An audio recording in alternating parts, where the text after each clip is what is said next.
یہ ابیرہ ایمان ہیں پاکستان سے، یہ کہہ رہی ہیں کہ مفتی صاحب السلام علیکم ورحمۃ اللہ وبرکاتہ۔ وعلیکم السلام۔ مفتی صاحب مجھے آپ سے مسئلہ پوچھنا ہے۔ مفتی صاحب ناپاک کپڑے میں قرآن پڑھنا جائز ہے بلا کسی مجبوری کے؟ تو دیکھیے گا، ناپاک کپڑا پہنے ہوئے ہونے کی حالت میں وضو کرنے سے وضو بھی درست ہو جاتا ہے، اور اس حالت میں اگر قرآن مجید کی تلاوت بھی کی جا سکتی ہے، لیکن قرآن مجید کی تلاوت کے کچھ آداب ہیں، اور ان آداب کا تقاضا یہ ہے کہ ناپاک کپڑے یا ناپاک لباس میں قرآن مجید کی تلاوت نہ کی جائے، بلکہ پاک صاف لباس پہن کر وقار کے ساتھ خوشبو وغیرہ لگا کر بیٹھ کر قرآن کریم کی تلاوت کی جائے، کیونکہ قرآن کریم کی عظمت اور جلال کا بھی یہی تقاضا ہے کہ پورے ادب و احترام کے ساتھ اس کی تلاوت کی جائے۔ فقہاء کرام نے نجاست اور گندگی کے قریب بیٹھ کر قرآن مجید کو پڑھنے اور اس کی تلاوت کو مکروہ قرار دیا ہے، اس لیے اگر ناپاک کپڑے پہنے ہوں تو قرآن کریم کی تلاوت نہیں کرنی چاہیے، یہ قرآن کریم کے آداب کے خلاف ہے۔ یہ جو ہے میڈیکل اینڈ ہیلتھ ہے، انہوں نے یہ کہا ہے السلام علیکم مفتی صاحب، ایک صاحب نے اس پر کمنٹ کی ہے اور کہا ہے خدا کے لیے قرآن کو قرآن رہنے دو، یہ کیا غلط چیز ہے؟ دیکھیے گا، ایک پوسٹ انہوں نے سینڈ کی ہے، اس کو دیکھ لیجئے گا، پھر میں آپ کو بتاتا ہوں کیا ہے۔ یہ عبقری پاکستان کی روحانی سینٹر کا ایک امیج ہے، جس میں یہ لکھا گیا ہے کہ کسی کو نیند نہ آئے تو 7 مرتبہ یہ آیت پڑھ لے، اور یہ آیت سورہ کہف کی 11ویں نمبر کی آیت ہے، فَضَرَبْنَا عَلَىٰ آذَانِهِمْ فِي الْكَهْفِ، اور یہ لکھا ہے کہ اگر پریشانی یا کسی بھی وجہ سے نیند نہیں آ رہی ہے تو 7 مرتبہ سر پر ہاتھ رکھ کر یہ آیت پڑھیں تو انشاءاللہ لاجواب نیند آ جائے گی۔ تو اس پر کسی نے کمنٹ کیا ہے کہ خدا کے لیے قرآن کو قرآن ہی رہنے دو۔ یقیناً قرآن کریم جہاں ہدایت کی کتاب ہے، وہیں پر قرآن کریم شفا کی بھی کتاب ہے۔ یہ جتنے بھی آیات قرآنیہ کے ذریعے سے جسمانی اور روحانی علاج بزرگان دین سے ثابت ہیں تو اس کو غلط نہیں کہا جائے گا۔ لہذا اگر تجربات الصالحین بزرگان دین کا تجربہ ہے کہ یہ آیت نیند کے لے آنے میں یا میٹھی نیند کے آنے میں مؤثر ثابت ہوئی ہے تو اس پر عمل کیا جا سکتا ہے، لیکن یہ یاد رہے کہ اس طرح کے جو عملیات ہوتے ہیں وہ حدیث سے ثابت نہیں ہوتے، بلکہ بزرگان دین کے تجربوں سے یہ ثابت ہوتا ہے۔ لہذا فَضَرَبْنَا عَلَىٰ آذَانِهِمْ فِي الْكَهْفِ، یہ جو آیت سورہ کہف کی ہے، آیت نمبر 11، اس کو اگر کوئی شخص کسی ٹینشن کی وجہ سے یا کوئی اور وجہ سے نیند نہ آنے کا وہ شکار ہے اور اس آیت کو پڑھ لے برکتاً، تو پھر جو ہے جائز ہے، درست ہے، لیکن اس کو حدیث سے ثابت نہ سمجھا جائے۔ ناہدہ تسنیم بہن ہے اور انہوں نے ایک پوسٹ شیئر کی ہے اور کہا کہ مفتی صاحب یہ سورہ طٰہٰ کی آیت نمبر 121 ہے، جو لکھا ہے اس کے برابر میں احتیاط، اس کا کیا مطلب ہے؟ دیکھیے گا آپ اور اس کو غور سے دیکھیے گا۔ قرآن کریم کے بعض نسخوں میں قرآن کریم کے صفحے سے باہر احتیاط کے لفظ پہ لکھا ہوتا ہے، جیسے یہ لال کلر کی انک ہے نا، یہاں پر لکھا ہوا احتیاط۔ یہ سورہ طٰہٰ کی ایک آیت ہے اور اس میں آیت کریمہ ہے۔ وہ آیت کریمہ یہ ہے، لا الہ الا انت سبحانک انی کنت من الظالمین۔ لفظ کنتو پر احتیاط لکھا ہوا ہے۔ عام طور پہ یہ غلطی کی جاتی ہے کہ لا الہ الا انت سبحانک انی کنتم من الظالمین پڑھ دیا جاتا ہے، کنتم تو نہیں ہے۔ ہاں، انی کنتو من الظالمین پڑھ سکتے ہیں، انا کننا من الظالمین پڑھ سکتے ہیں۔ انی کنتو، میں گناہگاروں میں سے ہوں، انا کننا من الظالمین، ہم گناہگاروں میں سے ہیں۔ لیکن یہاں پر احتیاط اس لیے لکھا، اگر کوئی کنتو کی جگہ کنتا پڑھ دے تو معنی بدل جائیں گے۔ اسی طریقے سے آپ نے سورہ فاتحہ کے انعمت علیہم غیر المغضوب علیہم ولا الضالین، وہاں پر بھی احتیاط لکھا ہوا ہے۔ کیوں؟ انعمت علیہم کے معنی یہ ہیں کہ جو تو نے ہم پر، جن پر تو نے انعام کیا۔ اگر کوئی وہاں پر بے دہانی میں انعمت پڑ جائے گا تو اس کا مطلب یہ ہوگا جن پر میں نے انعام کیا ہے، اس لیے یہ احتیاط لکھا ہوا ہوتا ہے اور یہاں پر احتیاط بھی کرنا چاہیے۔ یہ زینت شیخ بہن ہے، ان کا سوال ہے، آڈیو میں سنتے ہیں پھر اس کے بعد جواب دیتے ہیں۔ میں نے سبحانک اللہم میں لام کو جو ہے پر کر دیا، وہ ٹھیک ہے، کوئی بات نہیں کیا؟ دیکھیے لام کو پر اور باریک کرنے کے سلسلے میں نورانی قاعدے میں ایک قاعدہ لکھا ہے کہ لفظ اللہ سے پہلے زبر یا پیش ہو تو اللہ کا لام پر ہوگا، اور لفظ اللہ سے پہلے والے لفظ پہ زیر ہے تو اللہ کا لام باریک ہوگا، اور بعد باقی کے سارے لام باریک پڑھے جائیں گے۔ تو جیسے بسم اللہ، یہاں پر لفظ اللہ سے پہلے زیر ہے تو باریک پڑھیں گے، الحمدللہ باریک پڑھیں گے، سبحان اللہ یہاں پر موٹا کر کے پڑھیں گے۔ لیکن لفظ اللہ ہی نہیں ہے بلکہ لام جلالہ، اللہ جل شانہ کے نام کا جو لام ہے اس سے پہلے زبر ہوگا تو جو ہے لام پر کر کے پڑھا جائے گا، پیش ہوگا تو بھی پر کر کے پڑھا جائے گا۔ اب سبحانک اللہم، یہاں بھی لام جلالہ ہے، یعنی اللہ رب العزت کے کا نام ہے، اس سے پہلے کاف پر زبر ہے، اس لیے یہاں پر اللہ کا لام ہے چونکہ، اس لیے یہ موٹا کر کے ہی پڑھا جائے گا، سبحانک اللہم۔ یہ زینت شیخ بہن ہے، یہ کہہ رہی ہیں کہ مفتی صاحب یہ ایک پوسٹ ہے اور اس پوسٹ میں قاف والقرآن المجید اور یاسین اور صاد والقرآن ذی الذکر حامیم والکتاب المبین یہ قرآن کریم کے شروع میں آنے والے ہیں۔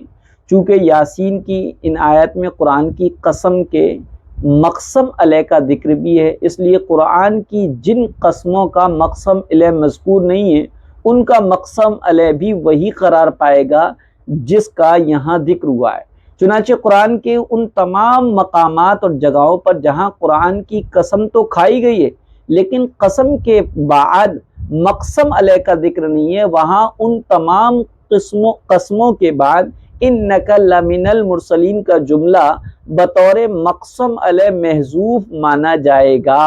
اس اعتبار سے سورہ یاسین ایسی تمام صورتوں کے لیے ضربہ سنام ہے، یعنی کلائمیکس کا درجہ رکھتی ہے جس کا آغاز میں قرآن کی قسم کا ذکر ہے۔ تو یاد یہ ایک ہوتا ہے قسم، ایک ہوتا ہے مقسم علیہ، جس چیز پر قسم کھائی، جس چیز کی وجہ سے قسم کھائی گئی ہے اسے مقسم علیہ کہتے ہیں، اور جس کی چیز قسم کھائی ہے اس کو جو ہے مقسم بھی کہتے ہیں، اور قسم کو قسم ہی کہتے ہیں۔ لہذا اللہ تعالیٰ نے قرآن کریم میں بہت ساری چیزوں کی قسم کھائی ہے، اس میں مقسم علیہ کیا ہے، یعنی کس چیز پر قسم کھائی گئی ہے۔ یہ تو معلوم ہے کہ اللہ نے تین کی قسم کھائی، والزیتون زیتون کی قسم کھائی، کہیں والشمسی سورج کی کھائی، والقمری کہیں کسی اور کی کھائی۔ تو جہاں جہاں قرآن کریم کے بارے میں بات آئی ہے کہ اللہ تعالیٰ نے قرآن کریم کی قسم کھائی، والقرآن صاد سورہ صاد میں صاد، والقرآن ذی الذکر، اسی طرح حامیم والکتاب المبین، قاف والقرآن المجید، اور اسی طرح یاسین والقرآن المجید، یہ جو قرآن کریم میں قسمیں کھائی گئی ان کے تمام کے بعد انک لمن المرسلین، بے شک آپ رسولوں میں سے ایک رسول ہے۔ یہ جو انک لمن المرسلین یہ جو آیت ہے نا، یہ آیت جو ہے مقسم علیہ، اس پر قسم کھائی گئی ہے، یعنی آپ صلی اللہ علیہ وسلم کی رسالت پر قسم کھائی گئی کہ آپ آخری نبی ہیں اور آپ رسول ہیں، پیغمبر ہیں۔ لہذا اس مقسم علیہ کا ذکر سورہ یاسین میں آیا ہے، اس لیے یہ سورہ یاسین تمام صورتوں کے لیے، تمام ایسی صورتوں کے لیے جس میں قسم کھائی گئی ہے، اس کے لیے کلائمیکس اور ذروۂ سنام ہے، اس لیے کیونکہ اس میں مقسم علیہ کا ذکر ہے اور صورتوں میں مقسم علیہ کا ذکر نہیں ہے۔ یہ زینت شیخ بہن ہے، یہ کہہ رہی ہیں السلام علیکم مفتی صاحب، میری ایک فرینڈ ہیں اور وہ یہ کہہ رہی ہیں کہ وہ اپنے رشتہ دار کے گھر گئی تھی شادی میں، میری فرینڈ کے سسرال میں اس کا پلنگ جل گیا ہے، تو اس کے سسرال والے بول رہے آپ سے اپنے آپ سے جلا ہے، اور میری فرینڈ بول رہی ہے وہ لوگ جان بوجھ کر جلائے ہیں، تو آپ پلیز یہ پوچھ کر بتا دیں کہ کس طریقے سے یہ جلا ہے، یا فعال کے ذریعے سے معلوم کر کے بتا سکتی ہیں کہ وہ کیوں جلا ہے اور کس نے جلایا۔ تو دیکھیے گا، فعال کوئی فیوچر جاننے کا کوئی طریقہ نہیں ہے، کوئی ایسا شیشہ اور درپن نہیں ہے کہ جس میں فیوچر پتہ لگ جائے کس نے کچھ کیا ہے۔ فعال کے معنی تو آتے ہیں کوئی اچھی چیز مراد لینا، نہ استخارے سے کچھ چیز پتہ چلتی ہے، نہ ایسی کوئی چیز فعال سے پتہ لگتی ہے۔ اب یہ کسی نے جلایا ہے، کیسے جلایا ہے، یہ ایک ایسی چیز ہے جس کا تعلق نہ تو فعال کے ذریعے سے حل ہو سکتا ہے اور نہ ہی جو ہے کسی استخارے وغیرہ کے ذریعے سے معلوم ہو سکتا ہے۔ ہاں البتہ یہ انہوں نے کیوں جلایا، کیونکہ آپ کے فرینڈ کے جو دوست ہیں وہ یہ کہہ رہی ہیں کہ خود سسرال والوں نے جلایا، اور سسرال والے کہہ رہے ہیں نہیں خود بخود جل گیا ہے۔ تو بہرحال جو بھی ہوا ہو، لیکن یہ چیزیں نہ فعال کے ذریعے سے معلوم ہو سکتی، نہ استخارہ کے ذریعے سے معلوم ہو سکتی۔ یہ تو بس جو ہے انسان اسی کے بارے میں تحقیق کرے کہ کیوں جلا ہے، اور خود بخود جل گیا ہے تو بھی کوئی نہ کوئی وجہ ہوتی ہے، کیونکہ دنیا دار الاسباب ہے، یہاں پر ہر چیز سبب کے تحت ہوتی ہے، تو اس کو زیادہ وہ نہ لیا جائے، اور فعال وغیرہ کے ذریعے سے معلوم نہیں ہو سکتا۔ اگر کوئی بتاتا تو وہ فراڈ ہے۔ یہ مسکان خان ہے، یہ کہہ رہی ہیں السلام علیکم مفتی صاحب، میری خالہ جان کا ایک مسئلہ ہے، اور کہہ رہی ہیں کہ ان کے گھر کے سامنے جو پڑوسن ہیں اس کے ساتھ جمتی نہیں ہیں، اور وہ عورت پونم اور اماوس کی رات کو ان کے گھر کے دروازے پر کچھ کرا کے پھونک دیتی ہے، اور پونم اور اماوس کو ان کے گھر میں بہت زور سے جھگڑے ہوتے ہیں، اور ہمارے جو خالو ہیں پچھلی بار بھی اس طرح زور زور سے چلا کر پاگلوں کی طرح جھگڑ رہے تھے، اور خالہ یاسین پڑھ کر دم کرنے لگیں تو ٹوائلٹ میں جا کر جان بوجھ کر پیشاب کی چھینٹیں پیروں میں پہ انہوں نے اڑا لیں، اور خالہ اور خالو بہت جھگڑتے رہتے ہیں، ان میں ذرا بھی جمتی نہیں ہے، اور پوچھ رہی تھیں کہ کوئی ایسا عمل بتائیے کہ پڑوسی کے شر اور جادو سے محفوظ رہ سکیں، اور گھر میں لڑائی نہ ہو، اور اس کی ٹینشن کم ہو کر دل سکون سے بھر جائے۔ ان کی ایج جو ہے 44 ہے، نماز کی پابند ہے پر پردہ نہیں کرتی۔ آپ مجھے آڈیو میں جواب دیجئے کیونکہ میں ان کو سینڈ کر سکتی ہوں۔ دیکھیے گا، سحر اور جادو کے سلسلے میں آپ یہ سمجھ لیے، جس گھر میں سورہ بقرہ پڑھی جائے اس میں سحر، جادو، ٹونا، سفلی عمل وغیرہ کا اثر نہیں ہو سکتا۔ آپ جو ہیں یاسین پڑھیے، شیطانوں اور جناتوں کا داخلہ اس گھر میں بند کر دیا جاتا ہے جس میں آیت الکرسی پڑھی جائے۔ آپ اپنے لیے اور اپنی خالہ اور خالو اپنے اوپر معوذتین پڑھ کر، یعنی قل اعوذ برب الفلق، قل اعوذ برب الناس پڑھ کر اپنے اوپر دم کر لیا کریں۔ قسم اللہ کی یہ دونوں صورتیں کا نزول ہی اس لیے ہوا ہے تاکہ سحر اور جادو کا کاٹ ہو سکے۔ بس معوذتین کو ساری زندگی پڑھ کر اپنے اوپر دم کرنے کا معمول بنا لیں، قسم خدا کی کوئی بھی سحر اور جادو آپ پر اثر انداز نہیں ہو سکتا۔ گھر میں قرآن کریم کی تلاوت رکھے، اور رہی بات یہ خالہ اور خالو کی نہیں بنتی ہے تو خالہ جو ہیں اس وقت خاموش رہا کریں جب خالو کو غصہ آیا کرے، اور دوسرا عمل یہ ہے کہ جب بھی کھانا بنائیں تو باوضو ہو کر بنائیں، اور کھانے میں جو آٹا گوندیں جس پانی سے، یا جو پانی ہنڈیاں میں ڈالیں تو اس پر 21 مرتبہ بسم اللہ الرحمن الرحیم پڑھ کے دم کر لیا کریں۔ اور یہ عمل ناپاکی کی حالت میں بھی کیا جا سکتا ہے، کیونکہ بسم اللہ دعا ہے اور دعا کی نیت سے اس کو ناپاکی کی حالت میں پڑھ سکتے ہیں۔ تو اس طریقے سے کھانا بنائیں، اور جب خالہ خالو کو کھانا دیں تو اس پر بھی 21 مرتبہ بسم اللہ الرحمن الرحیم پڑھ کر دم کر دیں گی تو انشاءاللہ کھانے میں نورانیت پیدا ہوگی، رحمتوں کا نزول ہوگا، اور جو ہیں انشاءاللہ اختلافات اور دل کی دوریاں ختم ہو جائیں گی، اور گھر میں سکون اور راحت ہی راحت ہوگا۔ جی یہ محمد ریاض اقرا خان ہیں اور راہی نگر سے یہ کریں۔ السلام علیکم ورحمۃ اللہ وبرکاتہ، خیریت سے ہیں آپ؟ جی الحمدللہ۔ ایک مسئلہ پوچھنا تھا مفتی صاحب کہ اگر کوئی شوہر کسی وجہ سے اپنے بچوں کی قسم کھا لے تو کیا کرے؟ دیکھیے گا، جھوٹی قسم کھانا گناہ کبیرہ ہے، گناہوں میں سے شدید ترین گناہ ہے۔ جھوٹی قسم کا مطلب یہ ہے کہ انسان اللہ رب العزت کا نام استعمال کر کے اور اللہ کو گواہ بنا کر جھوٹ کہتا ہے۔ اگر یہ شوہر نے واقعتاً جھوٹی قسم کھائی ہے تو وہ کبیرہ گناہ کا مرتکب ہوئے ہیں، انہیں چاہیے کہ سچی پکی توبہ کریں، اور توبہ کی تکمیل یہ کہ اس قسم کے نتیجے میں اگر کسی کا نقصان ہوا ہو تو اس کی تلافی کریں۔ البتہ جھوٹی قسم کی صورت میں کفارہ نہیں ہے، ہاں اللہ کی رضا کے لیے کچھ صدقہ وغیرہ دے سکتے ہیں۔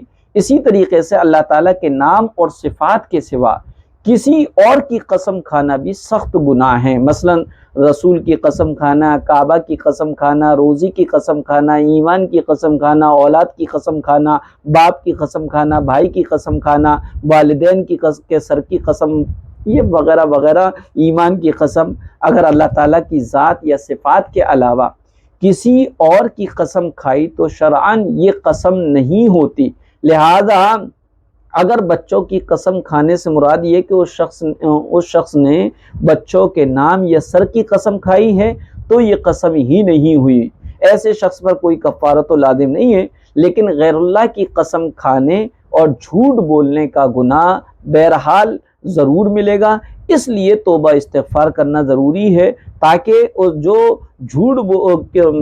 غیر اللہ کی قسم کھا کر اور جھوٹی قسم کھا کر جو گناہ اس کے نام اعمال میں لکھ دیا گیا ہے وہ توبہ و استغفار سے معاف ہو سکے۔ چنانچہ اس سلسلے میں حضرت عبداللہ ابن عمر رضی اللہ تعالیٰ عنہ سے مروی ہے کہ رسول اللہ صلی اللہ علیہ وسلم نے فرمایا، من کان حالفا فلیحلف باللہ او لیصمت، جو قسم کھانا چاہے تو وہ اللہ کی قسم کھائے یا خاموش رہے، کیونکہ قسم کھانے سے سامنے والے کو پھر بھی کیا ہے یقین نہیں آتا ہے، تو قسمیں نہ کھایا کریں۔ اگر کبھی قسم کھانے کی ضرورت پڑے تو اللہ کی قسم کھائیں، اس کے علاوہ کسی مخلوق کی قسم ہرگز نہ کھائیں۔ یہ ہاشم آگرہ ہیں، انہوں نے ایک پوسٹ شیئر کی ہے اور پھر پوچھ رہے ہیں کہ اس پوسٹ کا مطلب کیا ہے۔ اس کا یہ ہے، پوسٹ میں قبر پستی اور پیغام محمد صلی اللہ علیہ وسلم، قبروں کو سجدہ کرنا حرام ہے، صحیح بخاری اور ابو داؤد میں بھی ہے۔ قبروں کو پختہ کرنا بھی صحیح مسلم سے حرام بتایا ہے۔ قبروں پر لکھنا حرام ہے۔ قبروں پر موم بتی دیے چراغ جلانا یہ حرام ہے۔ قبروں پر عرس اور میلے لگانا حرام ہے۔ قبروں پر مجاور بن کر بیٹھنا حرام ہے۔ قبروں کی طرف رخ کر کے نماز پڑھنا حرام ہے۔ قبروں پر مرغا بکرا گائے وغیرہ ذبح کرنا حرام ہے۔ اور یہ اس سلسلے میں اللہ کے رسول صلی اللہ علیہ وسلم کی وصیت ہے۔ پیارے آقا نے فرمایا، تم سے پہلی قومیں اپنے انبیاء اکرام اور نیک لوگوں کی قبروں کو سجدہ گاہ بنا لیتی تھیں، خبردار تم قبروں کو سجدہ گاہ مت بنانا، میں تمہیں اس سے منع کر رہا ہوں۔ یہ حدیث سے ثابت ہے، تو اس میں کوئی ایسی بات نہیں ہے جو سمجھی جا سکے۔ ہاں البتہ یہ کہ حدیث سے ممانعت ہے، سجدہ کرنے کی تو وہ صراحتاً ممانعت ہے، قبروں کو پختہ بنانے کی بھی ممانعت حدیث میں آئی ہے، اور رہا یہ قبروں پر موم بتی چراغ دیے وغیرہ جلانا، اس کی بھی ممانعت ہے۔ عرس ٹھیلے وغیرہ لگانا اور میلے لگانا یہ تو دنیا کے چوچلے ہیں، اور قبر اور قبرستان جو ہیں فکر آخرت کی جگہ ہیں۔ اسی طریقے سے قبروں کی طرف رک کر کے نماز پڑھنا اور اس پر قبروں پہ چڑھاوے چڑھانا، یہ سب غلط ہے، شریعت میں منع کیے گئے ہیں، اور ایسی پوسٹ چل رہی ہے، سمجھ لینا چاہیے یہ پوسٹ صحیح ہے۔ یہ سنبل خان ہے، یہ کہہ رہی ہیں کہ مفتی صاحب اس کا کیا مطلب ہے؟ ایک پوسٹ تھی، میں نے کبھی اس کو اسٹیٹس پہ لگایا تھا اور لکھا تھا سب سے بڑی ہجرت جو ہے، سب سے بڑی ہجرت گناہوں سے توبہ کی طرف لوٹ کر آنا ہے۔ اللہ کے رسول صلی اللہ علیہ وسلم نے فرمایا ہجرت یہ ہے کہ تم گناہوں کو چھوڑ دو۔ ہجرت کے معنی چھوڑنے کے آتے ہیں، تو اس کا مطلب یہی ہے کہ حدیث شریف میں آیا ہے گناہوں کو چھوڑ کر اللہ کی طرف آ جانا، نیکیوں کی طرف آ جانا، یہ بھی ہجرت ہے۔ اس لیے فرمایا گیا کہ سب سے بڑی ہجرت ہے گناہوں کو چھوڑ کر اللہ کی طرف اور نیکیوں کی طرف آنا۔ ایک بھائی ہے اور 9 نمبر ہے، یہ کہہ رہے ہیں مفتی صاحب السلام علیکم۔ وعلیکم السلام۔ آپ سے ایک مسئلہ پتہ کرنا تھا، مجھے ایسا لگ رہا ہے کہ میرا پیشاب کا قطرہ سا نکل گیا، تو کیا میں نماز کے لیے جا سکتا ہوں؟ میں کپڑے چینج بھی نہیں کر سکتا ہوں، باہر ہوں، اور نہ ہی دھو سکتا، کیا کیا جائے؟ اگر میں دکان پر ہوں، کپڑے چینج نہیں کر سکا، تو اس حالت میں کیا کیا جائے؟ دیکھیے گا، ایک تو یہ کہ پیشاب کے قطرے کے نکلنے کا یقین ہے، تو ایسی صورت میں پیشاب کا قطرہ آپ کے بدن کے یا کپڑے کے جس حصے پر لگ جائے گا، بدن کا اتنا حصہ اور کپڑے کا اتنا حصہ ناپاک ہو جائے گا۔ اور اس کا طریقہ یہ کہ آپ ٹوائلٹ میں جائیں، پہلے تو استنجا لیں، اور پھر اس کے بعد اپنے پائجامے یا پینٹ یا انڈر ویئر کے اس حصے کو لے لیں جس حصے پر آپ کو یہ معلوم ہے کہ یہاں قطرہ پیشاب کا لگ گیا تھا، تو اس کو اتنے کو اچھی طریقے سے آپ دھو لیں، 3 مرتبہ دھو کے نچوڑ دیں اچھی طریقے سے۔ اور اگر بدن پہ لگ گیا ہے پیشاب تو اس کو بھی دھو لیں، آپ پاک ہو گئے، آپ کو غسل کرنے کی ضرورت نہیں۔ اور اگر آپ کے پیشاب کا قطرہ نکلا اور آپ کو یقین بھی، لیکن آپ کو یہ نہیں معلوم پیشاب کا قطرہ وہ کہاں لگا تھا، یا تو وہ کیا ہے سوکھ گیا، معلوم ہی نہیں چل رہا، تو اس کا بہتر طریقہ یہ ہے کہ آپ اپنے اس حصے کے کپڑے کو بدل دیں، انڈر ویئر کو بدل دیں، پینٹ کو چینج کر لیں، اور پھر اس کے بعد نماز پڑھ لیں، غسل کرنے کی ضرورت نہیں ہے۔ لیکن اگر آپ کو نہیں معلوم کہ پیشاب کا قطرہ کہاں لگا تھا، اور آپ کو آپ کپڑے بھی چینج نہیں کر سکتے، باہر ہے، دکان پر ہیں، تو ایسی صورت میں خوب غور و فکر کیجئے۔ کہیں بھی غور و فکر کرنے کے بعد آپ کو یہ محسوس ہو جائے، جہاں آپ کا دل زیادہ کرے کہ یہاں لگا تھا، تو ایسی صورت میں اسی حصے کو دھو لیا جائے، اور پھر جو ہے استنجا کر کے وضو کر کے نماز پڑھ لی جائے۔ اور اگر صرف لگا ہی لگا ہے تو لگنے سے کیا ہے کچھ نہیں ہوگا، جب تک کہ آپ کو پیشاب کے قطرہ نکل کر بدن یا کپڑے پر لگنے کا یقین نہ ہو جائے۔ جی، یہ عذرا زبیر ہیں، یہ کہہ رہی ہیں السلام علیکم ورحمۃ اللہ وبرکاتہ۔ وعلیکم السلام۔ نذرینہ کے معنی کیا ہیں اور عطیہ کے معنی بتا دیجئے۔ عطیہ کے معنی آتے ہیں تحفہ، گفٹ کے معنی آتے ہیں، اور ہدیے کے بھی آتے ہیں۔ اور نذرینہ، ناظرین ہوتا ہے، ناظرین معنی دیکھنے والی، اور نذرینہ ہیں تو نذرین کے معنی بھی دیکھنے والی۔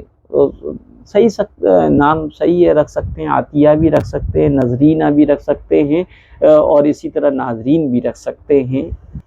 ارباز مکھن پور ہیں، یہ کہہ رہے ہیں السلام علیکم۔ وعلیکم السلام۔ ایک خاتون کا فون آیا تھا کل میرے پاس، وہ بول رہی تھیں کہ ان کا ایک بہت قریب ہے، وہ چاہتی ہیں کہ اشارے پر چلے، ایک شخص سے ہے یا کون کہہ رہے ہیں، بہت ان کو بولا ہے کہ کوئی دعا، کوئی عمل ایسا ہو جو ایسا ہو جائے کہ وہ ان سے شادی کرنا چاہتی ہیں، وہ چاہتی ہیں جو میں کہوں وہ کریں، وہ انہیں اپنے بس میں لینا چاہتے ہیں۔ دیکھیے بھائی، اگر یہ شادی شدہ ہیں اور شادی شدہ اپنے شوہر کو بس میں کرنا چاہتی ہیں اور اس کے لیے کوئی عمل یا کوئی وظیفہ چاہتی ہیں، تو یہ عمل اور وظیفہ تو نہیں دیا جا سکتا، نہ وظیفہ بتایا جا سکتا، نہ دعا بتائی جا سکتی، نہ کوئی عمل بتایا جا سکتا۔ کیوں؟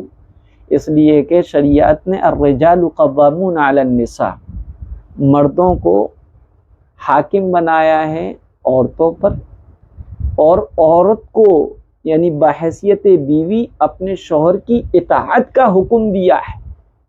لہٰذا یہ تو بالکل ہی الٹ رہی ہیں کہ شوہر کو ہی اپنا مطیع اور فرما بردار بنانا چاہ رہی ہیں، حالانکہ اپنے شوہر کو کی مطیعہ اور فرما بردار بننا چاہیے اور خدمت سے اس کو دل جیتنا چاہیے۔ حدیث شریف میں یہ ہے کہ اگر شوہر یہ کہے کہ اس پہاڑ کے پتھر اٹھا کر اس پہاڑ پر اور اس پہاڑ کے پتھر اٹھا کر اس پہاڑ پر اگر تمہیں رکھنا ہے تو بیوی جو ہے ایسا ہی کرے، اس کی نافرمانی ہرگز نہ کرے۔ اس لیے جو خواتین اپنے شوہر کو اپنی مٹھی میں لینا چاہتی ہیں اور یہ چاہتی ہیں کہ جو میں کہوں ویسے ہی کریں اور ویسے ہی مانیں، ایسا تو ہو ہی نہیں سکتا۔ آپ کہاں کی ہیں جو یہ سوچ رکھ رہی ہیں؟ یہ تو اللہ کا اور نبی کی شان ہے کہ اللہ جو کہتا ہے وہ ہوتا ہے اور نبی جو کہیں وہ مانا جاتا ہے۔ لہذا دنیا میں کیا ہے، کوئی کسی کی اگر یہ فیلنگ ہے کہ جو میں کہوں وہ لوگ مان لیں تو یہ تو بیوقوفی کی بات ہے۔ اور بیوی بحیثیت بیوی اپنے شوہر سے یہ توقعات قائم کرے کہ جو میں کہوں صحیح غلط جو ہے وہ مان لے، تو یہ تو شریعت کے منشا کے خلاف ہے، اس لیے کوئی عمل نہیں بتایا جائے گا۔ ہاں البتہ یہ کہ شوہر کے دل میں بیوی کے لیے نرمی آ جائے تو اس کے لیے وظائف ہیں۔ وَأَلْقَيْتُ عَلَيْكَ مَحَبَّةً مِّنِّي جو ہے پڑھا جائے 500 مرتبہ، آگے پیچھے جو ہے 7 مرتبہ درود شریف لگایا جائے اور اللہ تعالیٰ سے دعا کی جائے تو اللہ تعالیٰ شوہر کے مزاج میں نرمی کر دے گا اور اس کے دل میں آپ کی محبت ڈال دے گا۔ اور اگر یہ خاتون ایسی ہیں جو جن کا نکاح نہیں ہوا، بغیر شادی شدہ ہیں اور جس سے یہ نکاح کرنا چاہتی ہیں اس کو ابھی سے اپنی مٹھی میں کرنا چاہتی ہیں، تب بھی درست نہیں ہے، کیونکہ غیر محرم سے بات چیت کرنا یا غیر محرم سے جو ہے اس کے بارے میں ایسی فیلنگ رکھنا یہ بھی گناہ ہے۔ ہاں البتہ اگر کوئی ایسا ہے تو اپنے والدین سے کہہ کر نکاح کا پیغام پہنچائیں۔ البتہ یہ ہے کہ جمعے کے دن جو دوسری جو جمعے کی اذان دی جاتی ہے وہ خطیب ممبر کے سامنے دی جائے۔ بعد باقی کی 5 وقتہ نمازوں کے اذان کے لیے چاہے وہ دائیں طرف دی جائے چاہے بائیں طرف دی جائے، کوئی اس میں حرج کی بات نہیں ہے۔ یہ احتشام کالونی ہے، یہ کہہ رہے ہیں کہ مفتی صاحب مسجد میں مؤذن خانہ کس طرف ہونا چاہیے؟ بائیں طرف ہونا چاہیے، دائیں طرف ہونا چاہیے؟ اس لیے بعض کا کہنا ہے کہ بائیں طرف ہونا چاہیے، بعض کا کہنا ہے کہ دائیں طرف ہونا چاہیے۔ دیکھیے مسجد میں مؤذن خانہ چاہے دائیں طرف کر لیجئے چاہے بائیں طرف کر لیجئے، کہیں اولا اور غیر اولا نہیں ہے۔ جو اکثر لوگ یہ کہتے ہیں بائیں طرف کہتے ہیں، تو حضرت تھانوی رحمۃ اللہ علیہ نے اغلاط العوام میں لکھا ہے، اس میں تو جو ہے بائیں طرف کو ترجیح دیتے ہیں، اغلاط العوام میں ایسا کچھ بھی نہیں ہے۔ 5 وقتہ نمازوں کے لیے جو اذان کہی جاتی ہے اس اذان کے لیے مسجد کے اندر یا مسجد سے باہر دائیں یا بائیں یعنی کہ کوئی تخصیص شریعت میں نہیں ہے۔ اگر کوئی عالم بائیں طرف کو ترجیح دیتے ہیں تو ان سے اس کی وجہ معلوم کی جائے اور دلیل مانگی جائے، لیکن ہمیں تو جو ہے کہیں بھی یہ نظر نہیں آیا کہ اس کو بائیں طرف یا دائیں طرف ہو، کسی بھی طرف ہو سکتا ہے، کوئی حرج کی بات نہیں ہے۔ جی یہ عبد المقیس صاحب ہیں، یہ کہہ رہے ہیں کہ مفتی صاحب ایک خاتون کی آنکھ کا آپریشن ہوا ہے اور ڈاکٹر نے آنکھ پر پانی لگانے کو سختی سے منع کیا ہے اور یہ خاتون کو غسل کی ضرورت ہے تو وہ کیا کریں؟ دیکھیے آنکھ پر اگر پانی نقصان دہ ہے تو ایسی صورت میں سارے بدن کو پہلے کو تو نیچے کے سارے دھڑ کو دھو لیا جائے، خوب اچھی طریقے سے دھو لیا جائے، اور یہ ممکن ہے، اور اس کو دھوتے وقت پانی جو ہے یقیناً آنکھ میں نہیں جائے گا۔ اب مسئلہ آیا سر کا، تو سر کو اس طریقے چیئر پر رکھ کے اس کو سارے کو سر کو دھو لیا جائے اور یہاں پر کپڑا وغیرہ رکھ لیا جائے تاکہ پانی کی چھینٹیں یا پانی آپریشن والی آنکھ جس میں پانی نقصان دے سکتا ہے اس میں نہ پہنچے. پھر اس کے بعد جو ہے سر دھونے کے بعد پورے چہرے کو اس طریقے سے دھو لیں. اور آپریشن والی آنکھ پر اگر گیلا ہاتھ پھیر کے مسح کر لیں، یہ کر سکتے ہیں تو. اور اس کو بھی ڈاکٹر نے منع کیا تو مسح بھی نہ کریں، غسل ہو جائے گا. جی یہ زہرا ظہیر ہیں، یہ کہہ رہے ہیں کہ مفتی صاحب سنتوں کی نیت کیسے کریں؟ تو دیکھیے سنت ہو یا نفل نماز ہو، اس میں مطلق نیت کافی ہوتی ہے. یعنی میں نماز پڑھ رہی ہوں 2 رکعت یا 4 رکعت سنت کی، بس یہ کافی ہے. اگر محض یہ نیت کر لی کہ میں اتنی رکعت نماز پڑھ رہا ہوں یا پڑھ رہی ہوں، تو بھی جو وقتیہ نماز ہیں اس سے کی جو پہلے اور بعد کی جو سنتیں وہ ادا ہو جائیں گی. باقاعدہ سنت کہنا یا سنت اور نفل نمازوں میں وقت کی قید لگا کر وقت کو ذکر کرنا وغیرہ کچھ بھی ضروری نہیں ہے. اگر کوئی ان تفصیلات کو ذکر کر دے تو کوئی حرج نہیں ہے کہ میں نیت کرتا ہوں 4 رکعت نماز سنت موقدہ وقت ظہر سے پہلے واسطے اللہ تعالیٰ کے، منہ میرا قبلے کی طرف، اللہ اکبر، تو بھی کوئی حرج نہیں. اور اگر کوئی یہ کہے نیت کرتا ہوں میں 4 رکعت نماز سنت، اللہ اکبر، نہ وقت لگائے نہ موقدہ غیر موقدہ کہے تب بھی کوئی حرج نہیں ہے. لیکن بعض ناواقف لوگوں میں یہ بات مشہور ہے کہ فرض نمازیں اللہ کے لیے پڑھی جاتی ہیں اور سنت نمازیں رسول اللہ کے لیے ادا کی جاتی ہیں، اور فرضوں کی نیت اللہ کے واسطے ہوتی ہے اور سنتوں کی نیت جو ہے رسول اللہ کے واسطے ہوتی ہے. تو یہ بات بالکل جہالت ہے، نادانی ہے. نمازیں تو صرف اللہ تعالیٰ ہی کے لیے ہیں اور اللہ ہی کے لیے پڑھی جاتی ہیں، چاہے وہ فرض ہوں، نفل ہوں، سنت ہوں. اور خود اللہ کے رسول صلی اللہ علیہ وسلم نے جو نمازیں پڑھی ہیں وہ اللہ کے لیے پڑھی ہیں. لہٰذا یہ کہنا کہ جو ہے سنت رسول اللہ کے لیے پڑھی جاتی ہیں، ادا کی جاتی ہیں، تو یہ بڑے درجے کی جہالت کی بات ہے، نادانی کی بات ہے. تو سنتوں، نفلوں، فرضوں ان سب کو جو ہے اللہ ہی کے لیے پڑھا جاتا ہے. ہاں البتہ سنت نمازوں کو سنت صرف اس لیے کہا جاتا ہے کہ ان کے پڑھنے کا ثبوت پیارے آقا حضرت محمد صلی اللہ علیہ وسلم کے عمل سے ہوا ہے اور حکم نبی صلی اللہ علیہ وسلم کی سے ہی وہ سنت ہوئی ہیں، اس لیے ان کو سنت کہا جاتا ہے. اس لیے یہ نہیں کہنا چاہیے کہ سنت رسول اللہ کی نیت کرتا ہوں میں 4 رکعت نماز سنت رسول اللہ کی واسطے اللہ تعالیٰ کے، بالکل صحیح ہے، ہو جائے گی.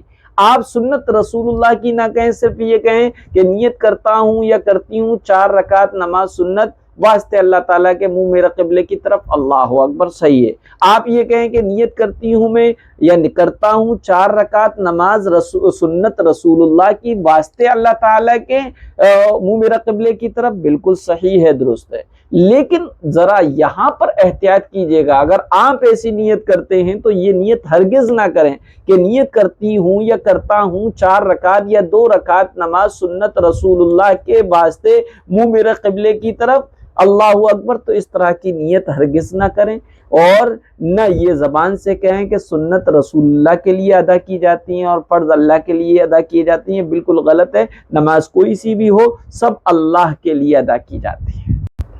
یہ وسیم مافات بہن ہے اور انہوں نے یہ پوسٹ سینڈ کی ہے. اس کو دیکھنے کے بعد یہ کہہ رہی ہیں کہ یہ ومل کی دکان والوں کی سون پپڑی فری میں دیتے ہیں، کھا سکتے ہیں، خاص دیوالی کے موقع پر دیتے ہیں. تو دیکھیے گا دیوالی کے موقع پر غیر مسلموں کی جانب سے دی گئی مٹھائی وغیرہ کے متعلق اگر یہ یقین ہو کہ انہوں نے اپنے باطل معبودوں کے نام پر نہیں چڑھائی ہے اور نہ ہی اس میں کسی حرام اور ناپاک چیز کی آمیزش اور ملاوٹ ہے، تو اس کا استعمال جائز ہے، البتہ پھر بھی احتیاط بہت بہتر ہے۔ اور یہ کہ اگر کوئی غیر مسلم اپنے تہوار کے موقعوں پر کوئی چیز پیش کریں تو اسے تہوار کی مبارکباد ہرگز نہ دی جائے، اور غیر مسلموں سے دلی دوستانہ تعلق نہ رکھا جائے۔ جو کھانا کچوری وغیرہ ہندو کسی اپنے ملنے والے مسلمان کو دیں اس کا نہ لینا بہتر ہے، لیکن اگر کسی مصلحت سے لے لی جائے تو شرعاً اس کے کھانے کو حرام نہیں کہا جائے گا۔ اسی طریقے سے دیوالی کی مٹھائی، اور البتہ یہ ہے کہ اس میں جو پیکنگ کے ساتھ آتی ہے، مارکیٹ سے پیکٹ آتے ہیں، تو وہ ہر آدمی اپنے تعلق والوں کو، اپنے کاریگروں کو، مزدوروں کو دیتے ہیں، وہ تو لے سکتے ہیں، کھا سکتے ہیں۔ لیکن لوز جو مٹھائی ہوتی ہے وہ عموماً اس پہ پہلے پوجا پاٹ ہوتی ہے، پھر اس کے بعد تقسیم کی جاتی ہے، اس مٹھائی کے کھانے سے بچا جائے۔ یہ کہہ رہی ہیں وسیم آفات بہن کہ آج کے زمانے میں اگر کوئی عورت بیمار ہے یا بیمار نہیں بھی ہے اور کوئی دوسری عورت شوہر کی اجازت سے کسی کو دودھ پلائے تو دودھ شریک اولاد کا وراثت دوسری کسی چیزوں میں حق ہوتا ہے یا نہیں، اور پرورش نہ کرے صرف تھوڑا دودھ پلا کے دے تو کیا حکم؟ دیکھیے کہ کوئی بچہ 2 سال کی عمر کے اندر کسی عورت کا دودھ پی لیتا ہے تو وہ عورت اس کی دودھ شریک ماں بن جاتی ہے، اور یہ جو بچہ ہے یہ بچہ اس عورت کے لیے دودھ شریک بیٹا بن جاتا ہے، اور اس کی وجہ سے جو ہے اب وہ اس کا محرم بن گیا، نہ آگے کبھی نکاح کر سکتا ہے اور نہ ہی جو ہے اس سے اب پردہ کرنے کی ضرورت ہے، کیونکہ وہ اس کا محرم بن گیا۔ لیکن وراثت میں کوئی حصے دار نہیں ہوتا۔ دودھ شریک بیٹا یا بیٹی یا جس وہ لڑکا یا لڑکی نے کسی دوسری عورت کا دودھ پی لیا ہے تو اس دودھ پینے کی وجہ سے وہ اس عورت کی وراثت میں حصے دار نہیں ہوگا، اور نہ ہی یہ عورت اپنے دودھ پلانے والے بچے کے وراثت میں حصے دار ہوگی۔ وسیم مافات بہنیں یہ کہہ رہی ہیں کہ مفتی صاحب یہ بتائیے عورتوں کا بارات میں جانا کیسا ہے؟ دیکھیے بارات تو ہے ہی نہیں، بارات تو کہتے ہیں دشمن کی اس فوج کو جو دشمن پر آکرمن اور حملہ کرنے کے لیے روانہ ہوتی ہے، جیسے رام بارات کسے کہتے ہیں بھئی؟ جو اس کے لیے جو گئی تھی راون کو کی لنکا کو آگ لگانے کے لیے، اس کے رام اپنی فوج کو لے کے پہنچے تھے، اس لیے رام بارات کہتے ہیں۔ تو بارات کا لفظ تو شریعت میں ہے ہی نہیں، لڑکی والوں کا کھانا تو ہے ہی نہیں، بارات کا صرف نکاح ہے، اور نکاح کے بعد کھانے کے طور پہ، تقریب کے طور پہ ولیمہ مسنون ہے۔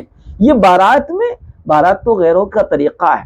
لیکن اگر عورت بارات میں جائے تو اگر عورت اولاً تو اپنے گھر میں رہے اور ضرورت کے وقت ہی نکلے، کیونکہ قرآن کریم میں جو الفاظ استعمال کیے ہیں وقرن فی بیوتکن، کہ اپنے گھروں میں وہ جمی رہیں۔ ایک ہوتا قرار، ایک ہوتا سکونت۔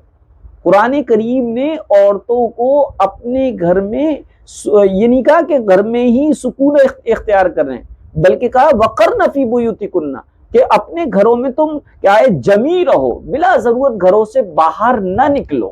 لہذا برات جو ہے کوئی ضرورت نہیں ہے، اگر کوئی جانا چاہے، کوئی ضرورت ہے تو عورتیں اپنے گھروں سے مکمل پردے کا خیال کرتے ہوئے بوقت ضرورت اپنے گھروں سے نکل سکتی ہیں۔ لیکن آج کل کے دور میں جو بارات میں عورتیں جاتی ہیں اور پھر جو حسن کی نمائش ہوتی ہے اور جو مرد عورت کی گیدرنگ ہوتی ہے، طرح طرح کے گناہوں کا مجموعہ ہوتا ہے، اس لیے بہتر یہ ہے کہ بارات میں نہ جایا جائے۔ یہ کہہ رہی ہیں کہ مفتی صاحب وسیم آفات بہنیں کہ مسافرت میں ظہر کا وقت ہوا اور گھر آ کر وقت باقی ہے تو گھر پر کون سی نماز پڑھیں، پوری یا قصر؟ دیکھیے گا آپ مسافرت میں اور آپ کا سفر 80 کلومیٹر یا اس سے زیادہ کا ہے تو شریعت آپ کو یہ سہولت دیتی ہے کہ دوران سفر آپ جہاں بھی ہیں 15 دن سے کم کی نیت سے آپ ٹھہرے ہوئے ہیں کہیں اور 15 دن سے پہلے اپنے وطن واپس جانے کے آپ کا ارادہ ہے، تو ایسی صورت میں نمازوں میں قصر ہے، یعنی 4 رکعت والی نماز اگر آپ امام بن کے یا اکیلے پڑھ رہے ہیں تو ایسی صورت میں 2 رکعت پڑھیں گے، 3 والی 3 پڑھی جائے گی، 2 والی 2 پڑھی جائیں گی۔ لیکن اگر آپ واپس آ رہے ہیں اور آپ نے کوئی نماز نہیں پڑھی تو ایسی کنڈیشن میں جو ہے نماز کے آخری وقت کو دیکھا جائے گا۔ نماز کے آخری وقت اگر آپ مقیم ہو گئے تو وہ نماز آپ کی پوری پڑھنے آپ پر واجب ہوگی، یعنی نماز کا بھی وقت باقی تھا کہ آپ اپنے وطن واپس لوٹ آئے ہیں، تو ایسی صورت میں اب آپ چونکہ مسافر نہیں رہے اور نماز کا آخری وقت ہے، لہذا آپ کو پوری ہی نماز پڑھنی ہے۔ اسی طریقے سے آپ سفر کے لیے نکلے، کوئی نماز ابھی آپ نے پڑھی نہیں تھی، لیکن اس نماز کا آخری وقت کہاں پر تھا؟ اپنے وطن سے باہر، اپنے شہر کے حدود سے باہر نکل کر اس آخری نماز کا آخری وقت ہو رہا تھا، تو ایسی صورت میں وہ نماز آپ پر قصر واجب ہوگی۔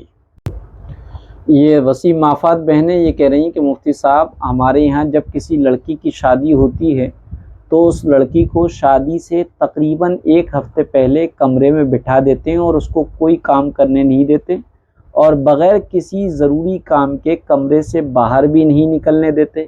اگر کوئی خاندان یہ رسم ادا نہ کرے تو اس پر طنز کیا جاتا ہے، کیا شریعت میں اس کی اجازت ہے؟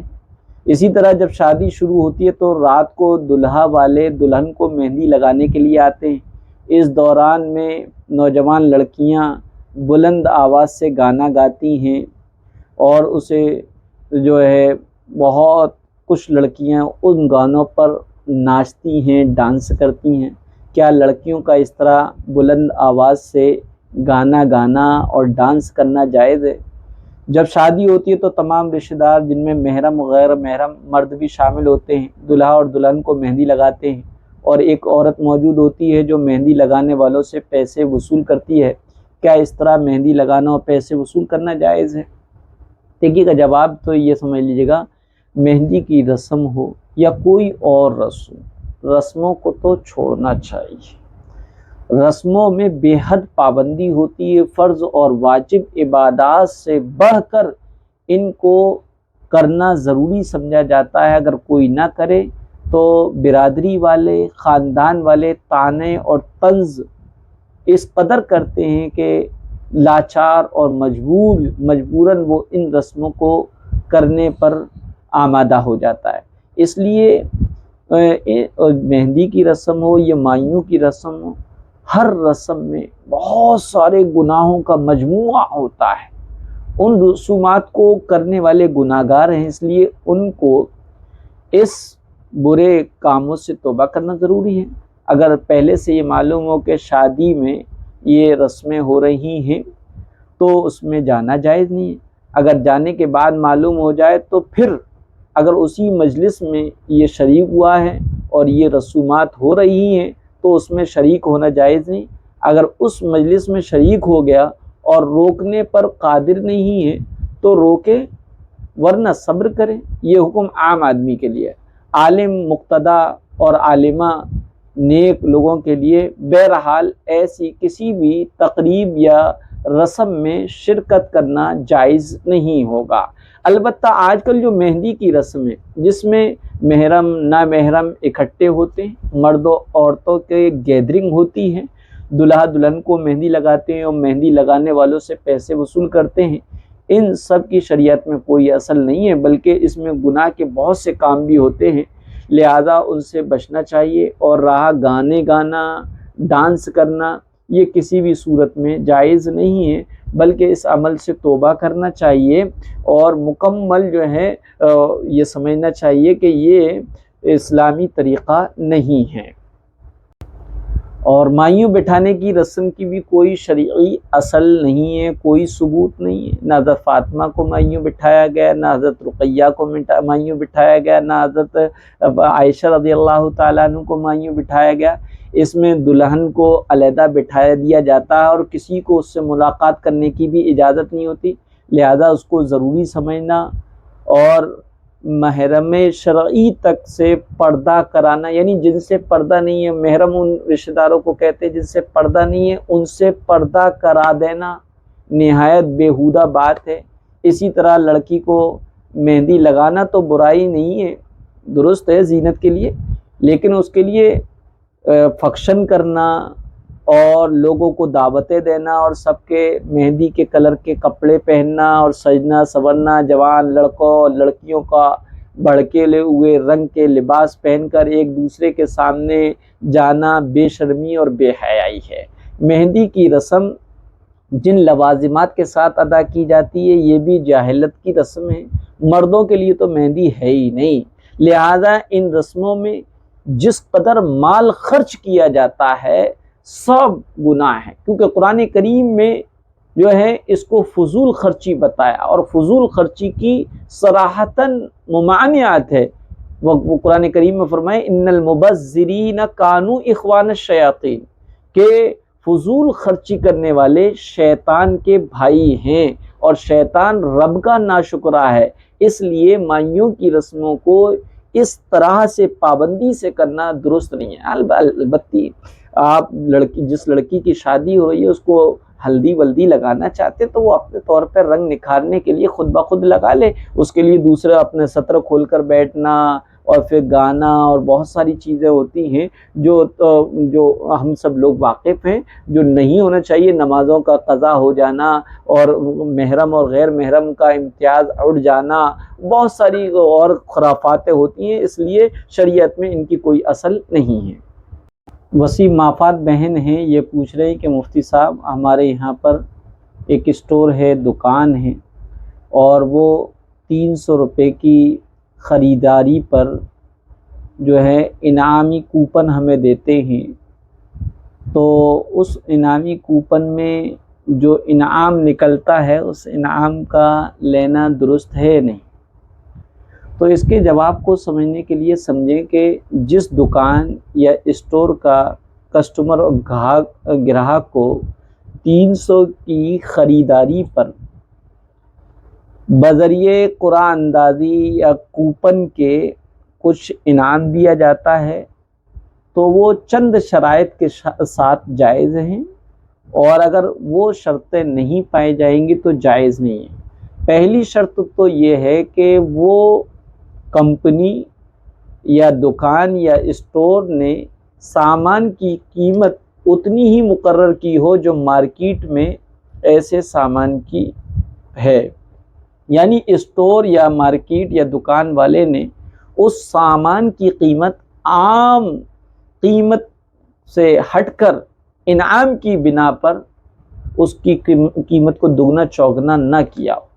اگر دکان والا انعامی اسکیم کی بنا پر مارکیٹ ریٹ سے زیادہ ریٹ قیمت رکھے گا تو گویا خریدار اور گراہک انعام کی امید اور لالچ میں اس دکاندار یا اسٹور سے سامان مہنگے داموں میں خرید رہا ہے، جبکہ انعامی کوپن میں انعام کا نکلنا یقینی نہیں ہے بلکہ ایک موہوم چیز ہے، تو اس طرح یہ معاملہ جوئے کے شکل کا ہو جائے گا جو کہ ناجائز ہے۔ اسی طریقے سے وہ دکان یا اسٹور اس انعامی اسکیم کو اپنی پروڈکٹس جو ہے وہ بیکار نہ ہو، ناقص مصنوعات کے نکالنے کا ذریعہ نہ بنائیں، یعنی وہ جو ہے انعامی کوپن اس لیے رکھ دیتا ہے تاکہ لوگوں کو اپنی ناقص اور عیبدار مصنوعات خریدنے کی طرف راغب کرے، تو یہ بھی جو ہے ایک دھوکے کی شکل ہو جائے گی۔ اسی طریقے تیسری شرط یہ ہے کہ سامان خریدنے والا کسٹمر جو ہے کا مقصد اس خریداری سے واقعی اسٹور اور استعمالی سامان حاصل کرنا ہو اور اس سے نفع اٹھانا ہو، یعنی سامان مقصود ہو، انعام کا جو کہ یقینی نہیں ہے اس کا حاصل کرنا مقصود نہ ہو، بلکہ ایک انعام ایک ضمنی اور طبیعی چیز ہو کہ اگر اسٹور کی طرف سے بطور احسان مل جائے تو ٹھیک ہے، ورنہ نہ ملے تو بھی کوئی مسئلہ نہیں ہے۔ لیکن اگر کوئی گراہک کو سامان کی قطعاً کوئی ضرورت نہ ہو اور وہ یہ خریداری صرف اور صرف نہ معلوم انعام حاصل کرنے کی لالچ میں کر رہا ہے تو پھر یہ معاملہ جوئے کے مشابہ ہونے کی وجہ سے ناجائز ہوگا۔ لہذا اگر ان شرائط کی مکمل رعایت رکھی جائے اور قرعہ اندازی کے ذریعے سے انعامی کوپن میں کسٹمر کو انعام جو دیا جائے وہ کمپنی کی طرف سے یا دکان اور اسٹور والے کی طرف سے ایک انعام اور تبرع اور احسان کے طور پر ہو تو کسٹمر کا اس پر انعام لینا جائز ہے۔ اگر کوئی شخص جو ہے اس طرح کی شرطوں کو نہیں دیکھتا ہے تو پھر جائز نہیں ہے۔ جی یہ فوزیہ ہیں، یہ کہہ رہی ہیں کہ مفتی صاحب دیوالی کا تہوار چل رہا ہے تو کچھ دکاندار خریداروں کو متوجہ کرنے کے لیے خریدی ہوئی چیز کے ساتھ انعام بھی دے رہے ہیں، کیا ایسی صورت میں ان موقعوں پر خریداری کرتے وقت ان انعامات کو لینا درست ہے؟ جواب یہ کہ اگر خریدی ہوئی چیزوں کے ساتھ ہر خریدار کو دکاندار انعام کے طور پر مزید کوئی چیز دیتا ہے تو اس کے جائز ہونے میں کوئی ڈاؤٹ نہیں، کوئی شبہ نہیں ہے۔ یہ بیچنے والے دکاندار کی طرف سے ایک طرح کا اضافہ ہے اور فقہا نے اس کو جائز قرار دیا ہے، اور چونکہ خریدار کو اپنے پیسے کی چیز مل جاتی ہے اس لیے یہ صورت جوئے کے دائرے میں بھی نہیں آتی ہے۔ لیکن اب خریدنے والے کی نیت پر ڈیپینڈ ہے۔ اگر خریدنے والے کا مقصد جو ہے سامان خریدنا تھا، اس کے ساتھ انعامی کوپن بھی مل گیا اور اتفاق سے کوپن میں اس کا نام نکل آیا تو اس میں سے کوئی قباحت نہیں ہے۔ اور اگر اصل مقصود ہی انعامی کوپن حاصل کرنا تھا اور اسی مقصد کے لیے سامان خرید کیا تھا تو یہ صورت جائز نہیں ہوگی بلکہ یہ جوئے کے حکم میں ہوگی۔ جی یہ سنڈے کمنٹ باکس نمبر 38 پر ایک کمنٹ میں اے ایم قریشی نے یہ سوال کیا ہے کہ مفتی صاحب جیسے رات میں عشاء کی نماز دیر سے پڑھیں اور ہم اگر تہجد کی نماز بھی ساتھ میں پڑھ کر سو جائیں تو کیسے پڑھیں گے؟ عشاء کی لاسٹ کی 2 سنت پڑھنے کے بعد تہجد کی نماز پڑھیں گے، پھر وتر پڑھیں گے، یا پھر وتر پہلے پڑھیں گے یعنی عشاء پوری پڑھنے کے بعد پھر تہجد کی نماز پڑھیں گے؟ تو دیکھیے اس میں یہ ہے کہ جس شخص کی عادت تہجد پڑھنے کی ہو یا اسے اپنے اوپر کانفیڈنس ہو، اعتماد ہو کہ وہ تہجد میں ضرور بیدار ہو جائے گا تو اس کے لیے مستحب ہے کہ وہ وتر کو تہجد کے وقت تک مؤخر کرے، یعنی تہجد کے وقت میں پڑھے۔